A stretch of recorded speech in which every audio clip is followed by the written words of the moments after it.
سیدنا عثمان غنی رضی اللہ تعالیٰ عنہ نے حضور کی امت پہ مال خرچ کیا ہے. اکیلا غزوہ تبوک کا موقع آپ دیکھیں, جب غزوہ تبوک ہوا حضور کی بارگاہ میں اتنے سونے اور چاندی کے سکے لائے, 1000 اونٹ بما کجاوا, بما فوجی کا خرچہ, 1000 اونٹ کے اوپر جو 1000 فوجی بیٹھے گا اس کے آنے جانے کا خرچہ, اس کے اوپر کا کجاوا یہ عثمان نے دیا.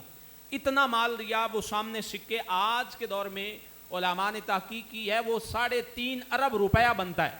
حضور کے سامنے جو ڈھیر لگایا تھا, اور آقا علیہ السلام اس دن اس ڈھیر میں جو ہاتھ پھیر رہے تھے اور کہہ رہے تھے اللہ عثمان سے راضی ہو جائے, ہاتھ بھی حضور انگلیاں بھی اس ڈھیر میں پھیر رہے تھے اور فرما رہے تھے کہ اللہ عثمان سے راضی ہو جائے, اور ساتھ حضور یہ بھی ارشاد فرما رہے تھے ما درا حاذا الیوم ما امیلا حاذا الیوم.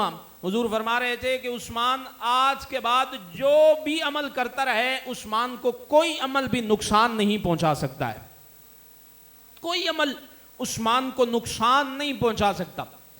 مطلب یہ ہے کہ حضور کی پاک زبان سے, اس پاک حدیث سے پتہ یہ چلتا ہے کہ حضرت سیدنا عثمان غنی رضی اللہ تعالیٰ عنہ محفوظ عن الخطا ہو گئے. حضور نے فرما دیا کہ عثمان آج کے بعد خطاؤں سے محفوظ ہے, عثمان کو کوئی عمل نقصان نہیں پہنچا سکتا, مطلب کبھی عثمان سے غلطی ہی نہیں ہوگی. عثمان غنی محفوظ عن الخطا ہو گئے. تو سیدنا عثمان غنی رضی اللہ تعالیٰ عنہ کی سخاوت کا عالم یہ تھا کہ آپ جب مدینہ شریف میں تشریف لے گئے, حضور ہجرت فرما کے وہاں ایک یہودی کا کنواں تھا, آپ سنتے رہتے ہیں یہودی کا کنواں تھا, مسلمانوں کے لیے میٹھا پانی پینے کا بندوبست نہیں تھا. یہودی کے پاس جاتے تو وہ کہتا قیمت لوں گا پھر میں پانی دوں گا, بیچوں گا پانی. یہودی تب بھی پانی بیچتے تھے, آج بھی پانی بیچتے ہیں یہودی. یہ یہودیوں کی روش اور طریقہ ہے. حضرت عثمان غنی رضی اللہ تعالیٰ عنہ تک بات پہنچی حضور کی کہ حضور چاہتے ہیں کہ کوئی تو ہو جو میری امت کے لیے پانی کا بندوبست کر دے.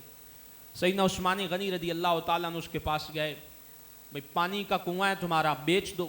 اس نے کہا نہیں بیچنا, اس کا سارا بزنس تھا, وہ لوٹ رہا تھا مسلمانوں کو. پانی کے بغیر کوئی زندگی ہے؟ آپ پیاسے رہ کے دیکھ لیں 2 گھنٹے آج کل کی گرمی میں, اور عرب کی گرمی اس ہمارے علاقوں سے زیادہ ہے, عرب میں زیادہ گرمی پڑتی. تو پانی بڑی اہم چیز ہے, اہم ضرورت ہے, بنیادی بات ہے. تو وہ نہیں دے رہا. حضرت عثمان غنی رضی اللہ تعالیٰ نے کہا کہ منہ مانگی قیمت, اس نے کہا نہیں دینا. آپ نے فرمایا بے آدھا بیچ دو, آپ کو تجارت کا جو اللہ نے ہنر دیا تھا, آپ نے کہا آدھا بیچ دو. اس نے کہا جی آدھا کیسے ہو سکتا ہے, کنواں بھی بھلا آدھا ہو سکتا ہے. آپ نے فرمایا ہو سکتا ہے, ایک دن تمہارا پانی ہوگا ایک دن میرا پانی ہوگا, اس طرح آدھا ہوگا. ایک دن کنویں کے مالک تم ہو ایک دن میں ہوں. اس نے کہا ٹھیک ہے. پیسے منہ مانگے اس نے لے لیے.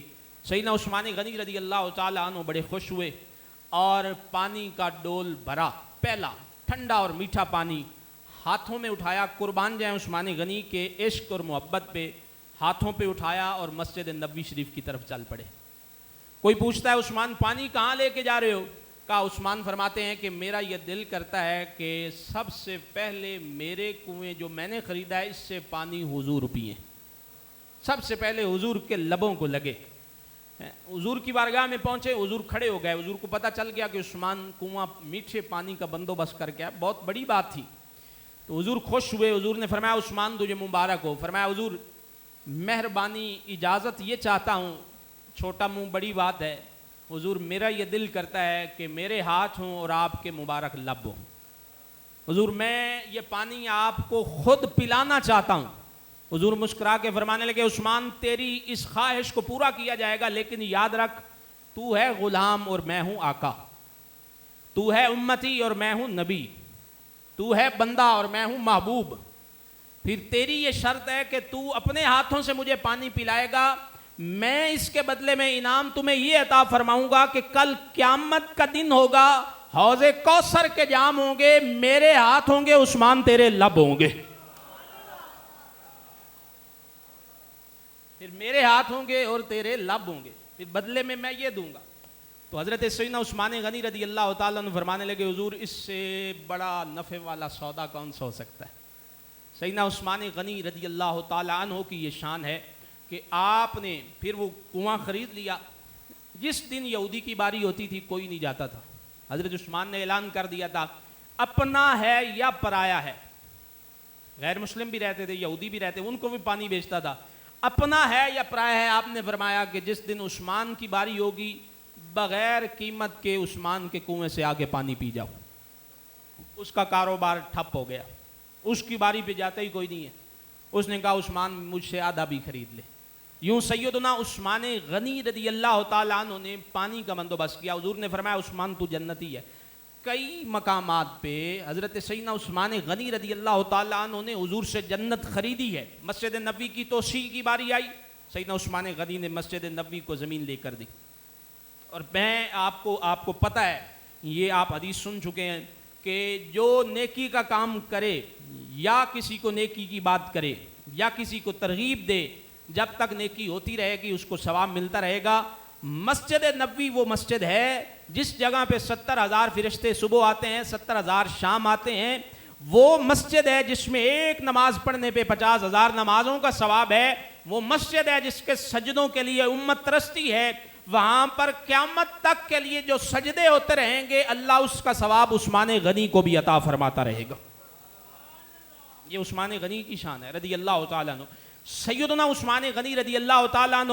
ہم اس سے اگلی بات, مسجد نبوی کے ساتھ جو جنت البقیع قبرستان ہے, جسے بقیع جنت کا ٹکڑا کہتے ہیں, اس قبرستان کی زمین بھی حضرت عثمان غنی نے لے کر دی ہے.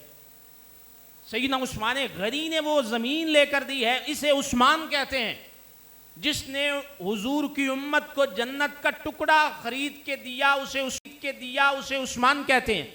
جو مسجد نبوی خرید کے دے اسے عثمان کہتے ہیں.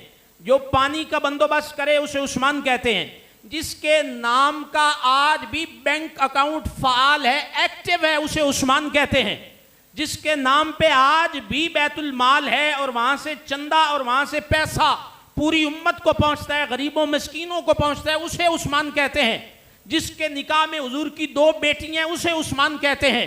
جس سے اللہ اور اللہ کے فرشتے اور حضور خود حیا کریں, اسے عثمان کہتے ہیں. اور اس سے بڑی بات میرے پاس کوئی نہیں ہے. عثمان غنی کی شان میں آپ سمجھنا چاہیں تو یہی سمجھیں کہ جس زمین پہ سیدہ طیبہ طاہرہ فاطمۃ الزہرا لیٹی ہوئی ہیں, اس زمین کو خرید کر دینے والے کو بھی عثمان کہتے ہیں.